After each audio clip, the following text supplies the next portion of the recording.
Assalamualaikum warahmatullahi wabarakatuh. Perkenalkan, saya Dian Adelia Desmartika dengan NIM A1Q1211006. Pada kesempatan kali ini, saya akan memaparkan hasil resume saya dari kelompok 4 yang berjudul Tugas Perkembangan Sosial Individu. Baik, langsung saja yang pertama yaitu A. Masa kanak-kanak akhir. Masa kanak-kanak atau late childhood berlangsung dari usia 6 tahun sampai tiba saatnya individu menjadi matang secara seksual.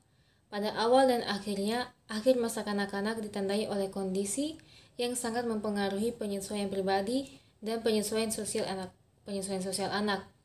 Tibanya akhir masa kanak-kanak dapat secara tepat diketahui, tetapi orang tidak dapat mengetahui secara tepat kapan periode ini berakhir. Karena kematangan seksual yaitu kriteria yang digunakan untuk memisahkan masa kanak-kanak dengan masa remaja timbulnya tidak selalu pada usia yang sama.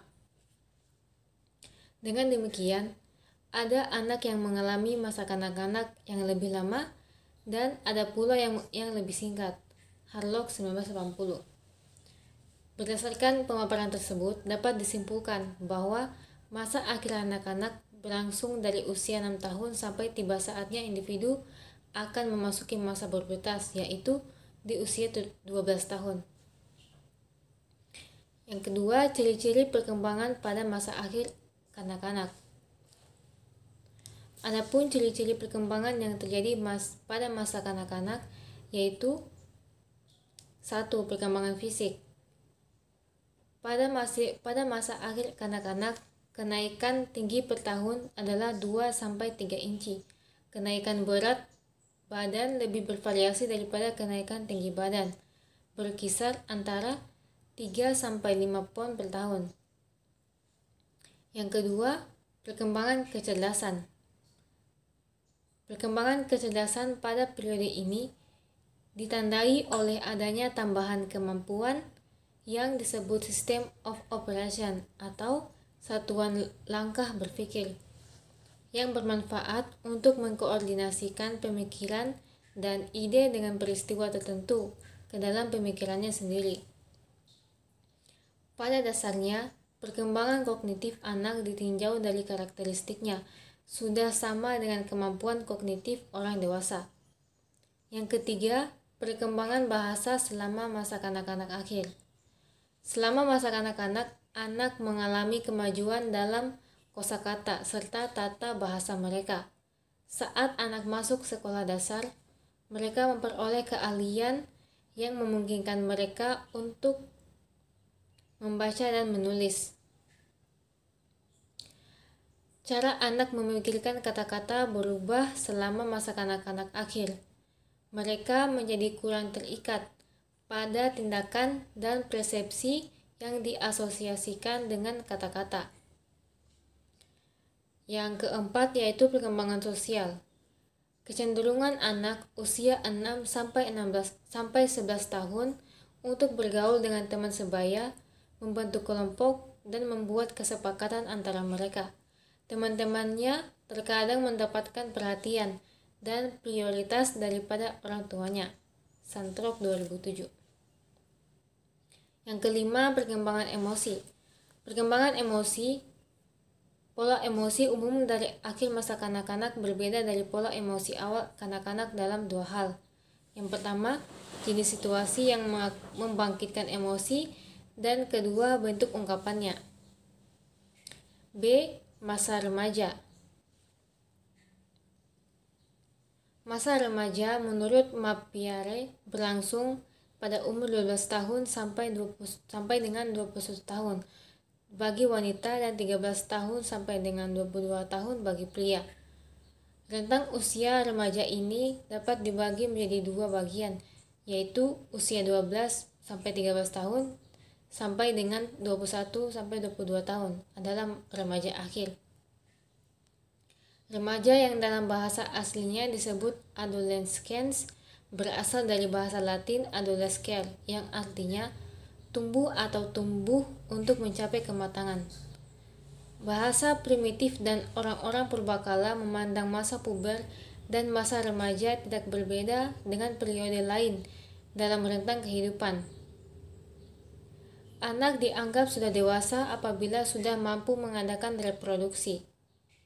Istilah adolescence sesungguhnya memiliki arti yang luas, mencakup kematangan mental, emosional, sosial, dan fisik. Berikutnya itu tugas perkembangan masa remaja. Yang pertama, menerima keadaan fisiknya dan menerima peranannya sebagai pria atau wanita. Kedua, menjalin hubungan-hubungan baru dengan teman-teman sebaya, baik sesama jenis maupun lain jenis kelamin. Yang ketiga, memperoleh kebebasan secara emosional dari orang tuanya, juga dari orang-orang dewasa lainnya. Yang keempat, memperoleh kepastian dalam hal kebebasan, pengaturan ekonomis sekurangnya untuk diri sendiri. Yang kelima, memilih dan mempersiapkan diri ke arah suatu pekerjaan atau jabatan. Yang keenam, mengembangkan keterampilan-keterampilan dan konsep-konsep intelektual yang diperlukan sebagai warga negara. Ketujuh, meningkatkan dan dapat berperilaku yang diperbolehkan oleh masyarakat. Kedelapan, mempersiapkan diri untuk memasuki masa pernikahan dan hidup berkeluarga. Kesembilan, menyusun nilai-nilai kata hati yang sesuai dengan gambaran dunia yang diperoleh dari ilmu pengetahuan yang memadai. Berikutnya ada karakteristik tugas perkembangan sosial pada masa remaja. Yang pertama, berkembangnya kesadaran akan kesunyian dan dorongan akan pergaulan. Masa remaja bisa disebut sebagai masa sosial, karena sepanjang masa remaja hubungan sosial semakin nampak, jelas, dan sangat dominan. Kesadaran akan kesunyian menyebabkan remaja berusaha mencari kompensasi dengan mencari hubungan dengan orang lain atau berusaha mencari pergaulan. Yang kedua, adanya upaya memilih nilai-nilai sosial.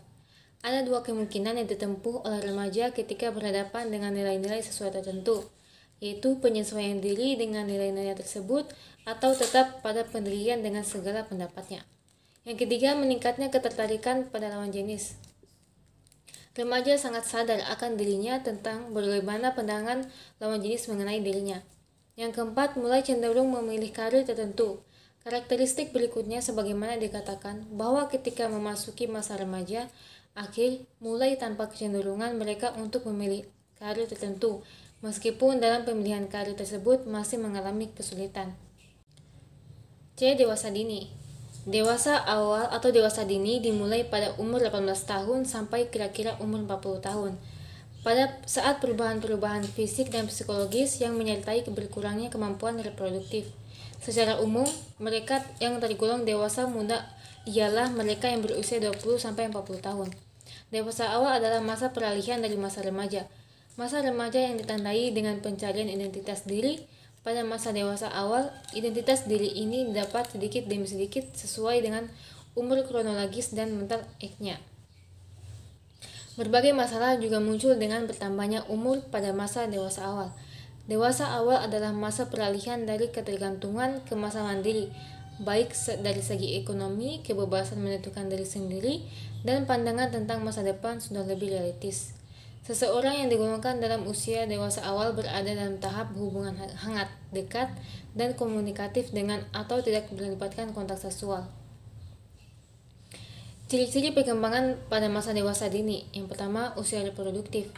Masa dewasa adalah masa usia reproduktif. Masa ini ditandai dengan membentuk rumah tangga, tetapi masa ini bisa ditunda dengan beberapa alasan. Yang kedua, usia pemantapan, baik di bidang pekerjaan dan bidang kehidupan keluarga. Ini adalah masa di mana seseorang mengatur hidup dan bertanggung jawab dengan kehidupannya. 3. Usia banyak masalah. Masa ini adalah masa yang penuh dengan masalah. Jika seseorang tidak siap memasuki tahap ini, dia akan kesulitan dalam menyelesaikan tahap perkembangannya. Yang keempat, usia tegang dalam hal emosi. Banyak orang dewasa muda mengalami kegagalan emosi yang berhubungan dengan persoalan-persoalan yang dialaminya seperti persoalan jabatan, perkawinan, keuangan, dan sebagainya. Yang kelima, masa keterasingan sosial. Dengan berakhirnya pendidikan formal dan terjunnya seseorang ke dalam ke dalam pola kehidupan orang dewasa, yaitu karir, perkawinan, dan rumah tangga, hubungan dengan teman-teman kelompok, sebaya semakin menjadi renggang, dan berbarengan dengan itu, keterlibatan dalam kegiatan kelompok di luar rumah akan terus berkurang. Yang keenam, masa komitmen. Mengenai komitmen, Bendrick mengatakan, nampak tidak mungkin orang mengadakan komitmen untuk selama-lamanya. Yang ketujuh, masa ketergantungan. Masa dewasa awal ini adalah masa di mana ketergantungan pada orang lain, siapapun yang telah berjasa dalam dirinya. Yang delapan, masa perubahan nilai. Beberapa alasan terjadinya perubahan nilai pada orang dewasa adalah karena ingin diterima pada kelompok orang dewasa, kelompok-kelompok sosial dan ekonomi orang dewasa. Yang kesembilan, masa kreatif. Bentuk kreativitas yang akan terlihat sesudah orang dewasa akan tergantung pada minat dan kemampuan individual. Kesempatan untuk mewujudkan keinginan dan kegiatan-kegiatan yang memberikan kepuasan sebesar-besarnya. Berikutnya, tugas-tugas perkembangan dewasa awal. Yang pertama, memilih suatu pekerjaan. Kedua, memilih teman hidup atau sebagai calon suami atau istri. Yang ketiga, membesarkan anak dan mengelola rumah tangga. Yang keempat, mulai bekerja dalam suatu jabatan. Yang kelima, memikul tanggung jawab sosial. Keenam, memperoleh kelompok sosial yang seirama dengan nilai-nilai pahamnya. Berikutnya, masalah perkembangan pada dewasa awal. Yang pertama, penentuan identitas diri ideal versus kegabaran identitas. Dewasa awal merupakan kelanjutan dari masa remaja. Penemuan identitas diri adalah hal yang harus pada masa ini. Jika masa ini bermasalah, kemungkinan individu akan mengalami kekaburan identitas. Yang kedua, kemandirian versus tidak mandiri. Ketiga, sukses meniti jenjang pendidikan dan karir versus gagal menempuh jenjang pendidikan dan karir. Yang keempat, menikah versus tidak menikah atau lambat menikah. Dan yang terakhir, hubungan sosial yang sehat versus menarik diri. Baik, mungkin itu saja yang dapat saya sampaikan pada kesempatan kali ini. Lebih dan kurangnya mohon dimaafkan. Saya tutup dengan billahi taufiq wal hidayah. Wassalamualaikum warahmatullahi wabarakatuh.